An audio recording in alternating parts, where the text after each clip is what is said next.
Hey everybody, welcome back to the channel. This is DailyCGI. Today I've got another real-world product that I recreated in Blender for practice to educate myself in this learning journey. This is from a company called, an Australian company called Planet Lighting, and the specific product I chose to recreate in Blender is the Series K desk lamp, which came out in 1962. I don't think they make this anymore. I think it's more, the company is still around to this day, which is pretty phenomenal.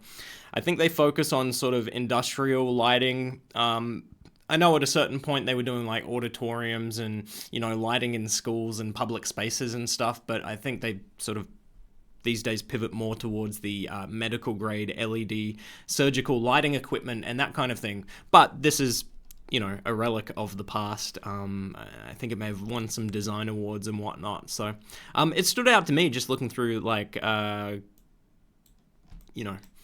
images online and whatnot. I love that 1960s design aesthetic, the kind of colors that you can use that just make the product pop. And specifically, these arms aren't accurate. I'll say that now. First they were just rectangles, and then I decided to add a little bit of detail, like just adding these edge bits here, but I know nothing about product design. I couldn't possibly replicate one-to-one what the real product looks like, just because it's more complicated. It's above my pay grade. It's more complicated than I would know how to do, especially without pulling the product apart. But my focus was on the cable and the spring. I don't think I've done cables in Blender before. I definitely haven't done any sort of springs, so I wanted to learn how to do that. I thought this was a good opportunity. In the end, cables is just, I used a Bezier curve. That wasn't too complicated.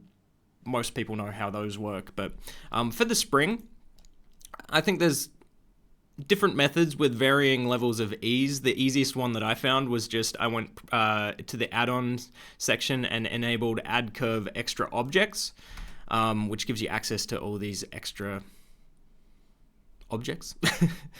So I went with curve spirals logarithmic, and you can sort of set the radius of the curve spirals, the height, and also the number of turns involved there. So I basically manually counted out how many turns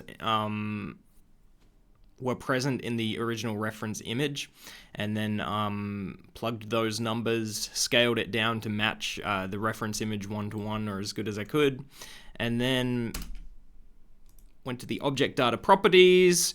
You can bevel curves in this section, I learned. So I did this for both the cable and the spring. Plug a number, maybe make it a bit smaller in this case. Oh, that's super thin.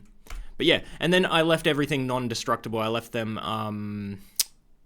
as curves just in case I needed to make any changes. I thought it would be easier than, say, converting to a mesh. I had no specific reason to convert to a mesh at this point, so I didn't, at least for the purposes of this project. But yeah, this is what I end up with.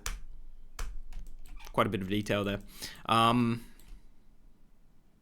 I also extruded just off the end here and looped it around like so, just so it looked like it was fastened a little bit. But I used Bolt Factory for the bolts and screws and whatnot, just to make it look like it was a functioning product, just to add a bit of realism. I added these little bits that branch off and deleted some of the faces just to make it look a bit more like the original product. But again, I'm a beginner. I don't know how to do these properly, so I'm just sort of playing around at this point, experimenting with it. Up here, I used an emission material on the actual object. It was a sphere, and I think what I did was just use proportional editing and dragged out a vertex at the tip of the sphere, and ended up with that kind of shape. Since people aren't going to be like looking close at it, and it's just a practice project, I didn't try to make it perfect or put the insides of a light bulb. I mean, how far do you take it, really? It's always a question you have to ask. Here, I actually made the bit that you screw in the light bulb to. Again, I know that it's more complicated and more detailed than this in the real world, but I'm not going to go that far since it's covered by this piece of plastic anyway. But yeah, it's a neat product. You can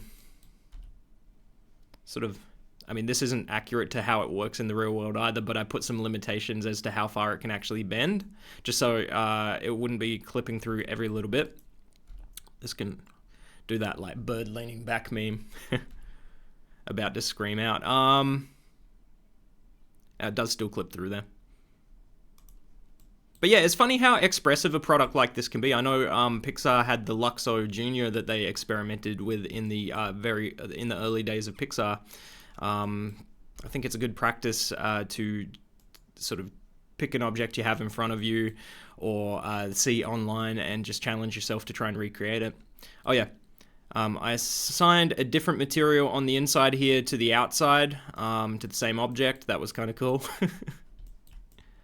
But yeah, I'll give you the final output here. Well, here's the original one, which didn't have any